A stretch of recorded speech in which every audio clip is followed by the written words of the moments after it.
Keonjhar BJP सांसद प्रार्थी अनंत नायक प्रार्थीपत्र दाखल जनसमुद्र। केन्दुझर लोकसभा बीजेपी प्रार्थी अनंत चरण नायक आज जनसमुद्र मध्य काली पड़िया बाहरी जिलापाल ऑफिस रे निजर नामांकन पत्र दाखल करिसेंती।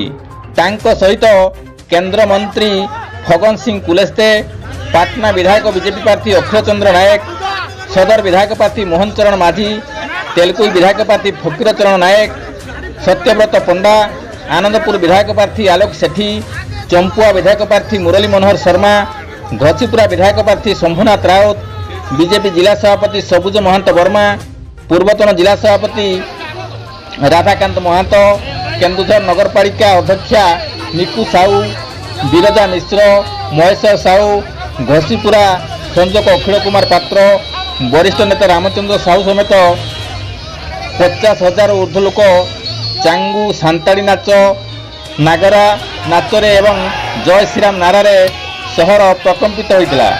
सांसद प्रार्थी अनंत नायक समेत सदर मोहन माझी एवं पाटना अक्षय चंद्र नायक निज निजर प्रार्थीपत्र दाखल कर।